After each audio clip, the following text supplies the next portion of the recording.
Chapter 13, Turbulence. After 6 months, Catherine Goebel's temporary assignment to the Flight Research Division was starting to look permanent.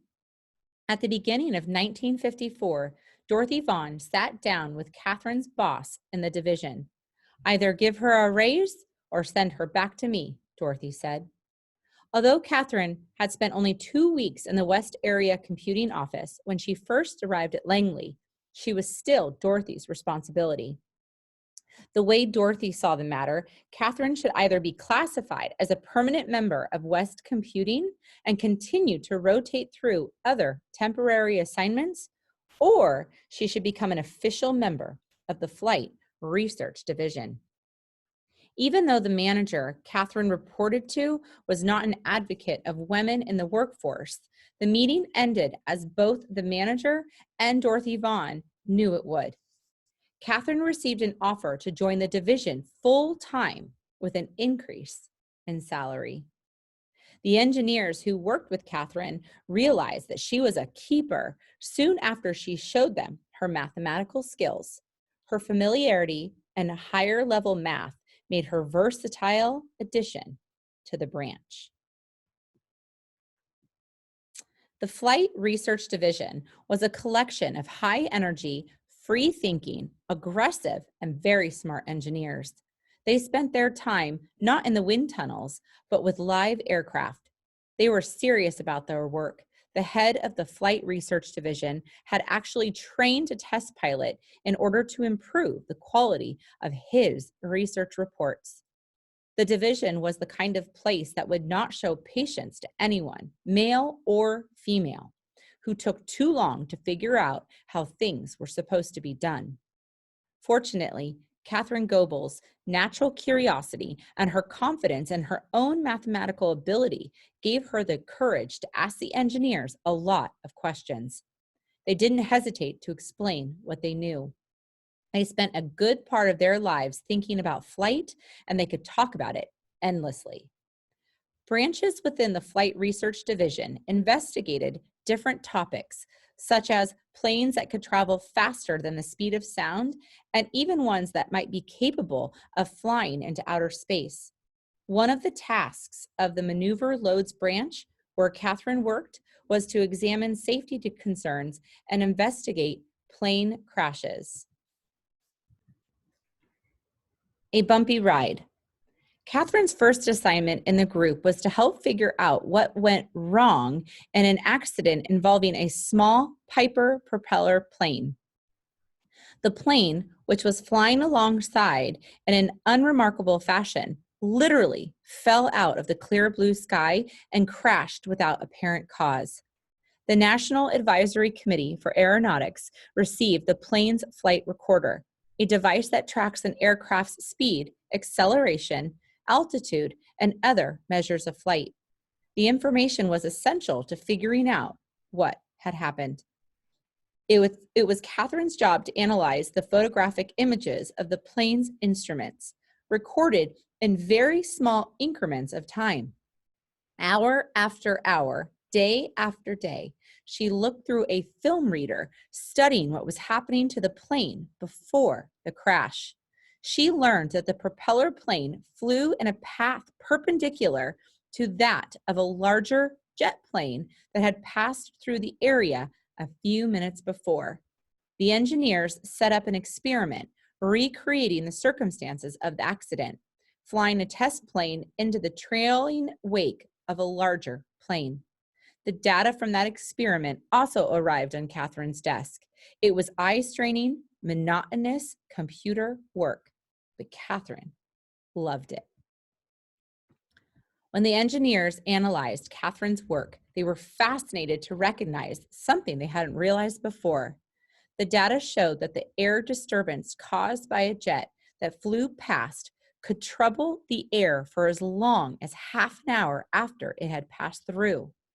This wave of air had tripped up the smaller propeller plane as it flew through it, causing it to stumble and crash. This was a revelation, and Catherine was thrilled to be part of a team that uncovered it.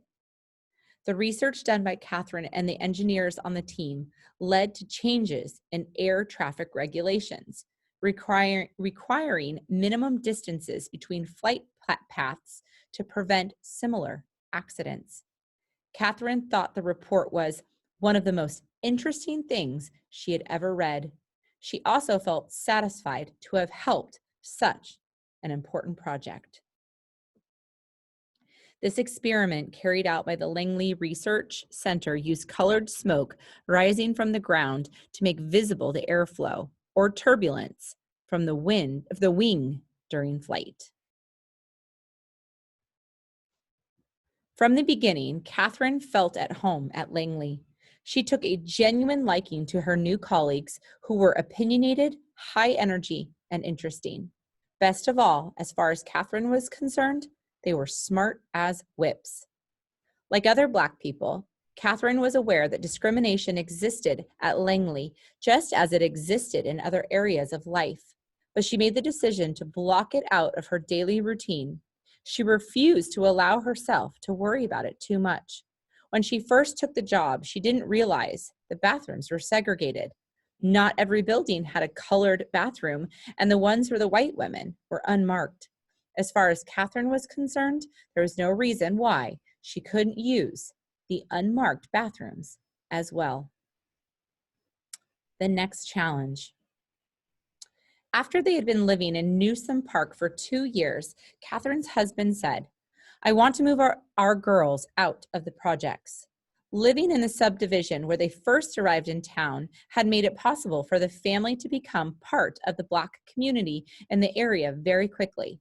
But they decided to move to Mimosa Crescent, a World War II era neighborhood in Hampton that had been built for middle-class Black families. In 1946, Mimosa Crescent had more than doubled in size, growing from its original 22 houses to 51. The area attracted more prosperous families who were able to afford the 3- and 4-bedroom brick houses. With a lovely new home, a job she loved, and her 3 daughters all doing well in school, Catherine felt she was living the American dream, at least for a while. Then, over the course of 1955, her husband began to feel sick, first with headaches, then with unexplained weaknesses. Ultimately, his doctors discovered a tumor at the base of his skull where it could not be treated. His health declined over more than a year, and much of that time he was in the hospital. Catherine's husband, James Francis Goebel, died 5 days before Christmas in 1956. Catherine was devastated, of course, but she refused to give in to her grief. She had made a promise to her husband that she would do everything in her power to keep their bright, lively daughters on a path that they had paved for them. Catherine allowed herself and the girls until the end of the year to mourn, and then she expected them all to get back to work. On the first day of school in January of 1957, Catherine met with the school principal. "It is very important that you don't show the girls any special treatment or let up on them in any way," she said. "They are going to college and they need to be prepared." Now that she was a single mother, Catherine established the new household rules. "You will have my clothes ironed and ready in the morning and dinner ready when I come home," she told her daughters. Catherine was now both mother and father, the one who offered love and discipline, the sole breadwinner. Each of them would have to work hard to pull the family through the difficult time. The Goebel children excelled in school. They took piano and violin lessons and practiced diligently. They were good-natured, outgoing, and respectful. With her steady gaze on the future, Catherine led her daughters toward the long-promised blessings of democracy. She wasn't leading the life she had expected, but she accepted the new challenges with dignity. Catherine's husband's death divided her life into 2. As a couple, they had walked side by side through graduate school and marriage and birth of their children and their move to Newport News. Now, at just 38 years old, she was a widow and a single mother, as well as a professional woman realizing her intellectual dream. Her husband wouldn't be there to see those dreams come to fruition, but he had helped her get her career launched. All that had come from before would connect to all that was to come. In January of 1957, Catherine's daughters went back to school and she went back to work. The second act of her life was about to begin.